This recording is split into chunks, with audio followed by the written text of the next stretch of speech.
So that's it.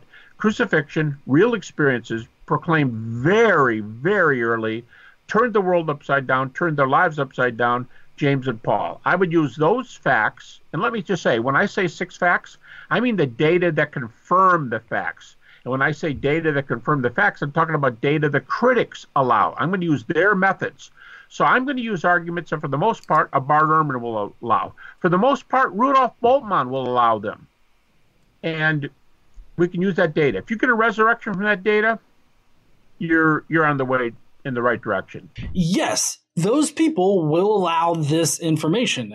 I mean, I'll even give you the crucifixion if that'll make you happy, but that doesn't get us to an actual resurrection. All you get is just the belief started in the early 30s. That's the most that you could get. And I have no problems dating the belief starting in the early 30s. Now, if you'll remember back at the beginning when we went over the 4 central points of the historical method, explanatory scope. Does a resurrection explain all of these things? Sure. Explanatory power. Is the hypothesis that Jesus resurrected powerful enough to, explain away anything else that could have come up? I guess so. When you're making up shit, you can just make up more excuses, right? Well, then that violates the ad hoc, because then you're just making things up at that point in order to make your hypothesis have power and scope. And then finally, plausibility. We started off on rocky ground with plausibility in the first place because nobody has been known to resurrect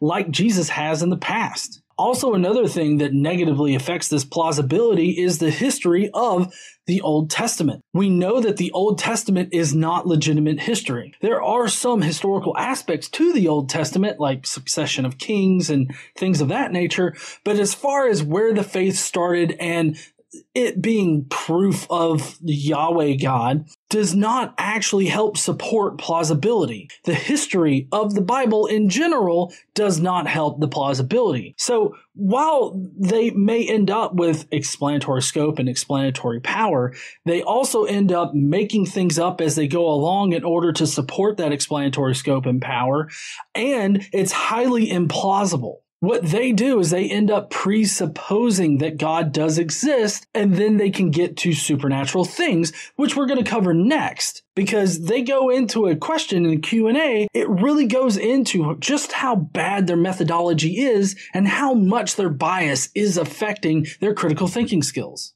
Spartan Theology says, what is the best response to people who deny the supernatural? Well, I'd say practice voodoo. You'll find out or Satan worship, you'll find out pretty quickly that the supernatural exists.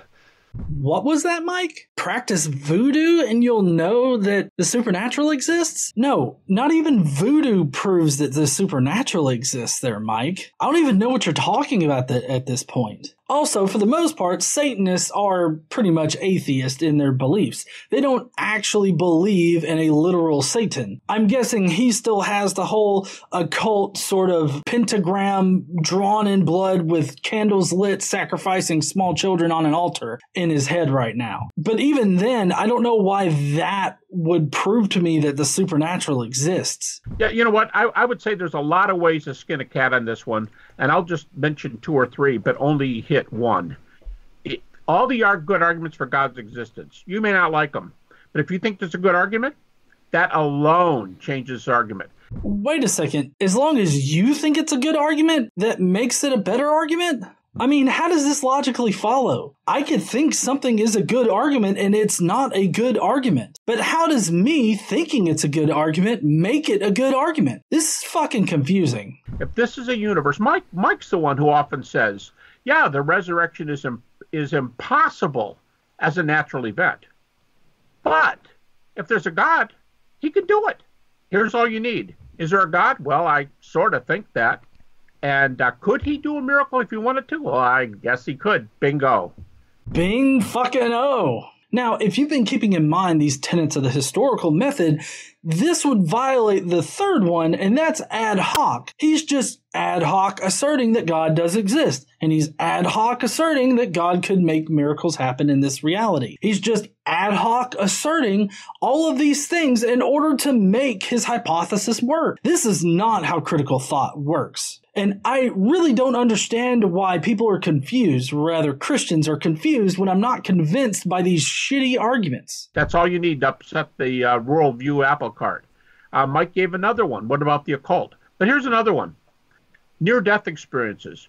Near-death experiences today, I just had a debate with a person a few years ago. I've had a number of them, but just a few years ago, published in a Oxford, published in Blackwell. It's out of Oxford.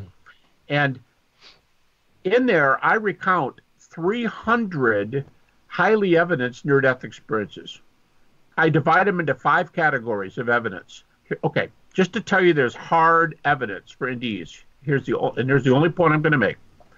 If there is an afterlife, if there is an afterlife, that is very, very important because it says something in the realm of resurrection happens. Other people besides Jesus have had near-death experiences with sometimes data going hours after the machine saying they have no brain activity, no heart activity. So if we start with God, that's a whale of a head start for resurrection. And again, this violates the ad hoc tenet of the historical method. Sure, people have NDEs. Are NDEs supported by science? No, they're not. So NDEs inherently cannot be proof of an afterlife. And then he assumes that if there is an afterlife, then it explains these NDEs, and it also explains the resurrection of Jesus. And so he just ad hoc asserts that the afterlife actually exists using faulty evidence. What I'm essentially trying to show you here in this video is that the bad methodology that both of these guys use in their history permeates throughout all of their arguments for their particular savior. It's just ad hoc assertion after ad hoc assertion built on top of faulty evidence at every single turn. And I feel like that's what I've done with this video, is I've shown you in real time how this bad methodology is applied throughout all of their arguments. If we start with NDEs and we know there's life after death, don't tell me Jesus couldn't have been raised from the dead. It's one of the species that it could be. What it boils down to is that all of these arguments are presuppositional arguments. They have to presuppose that God exists. They have to presuppose that Yahweh is the God that exists. Then they have to presuppose that Jesus existed, although for the sake of argument, I can give them that. And then they have to presuppose that this Yahweh God had a plan all along to resurrect his son from the dead. And they support this with just bad evidence.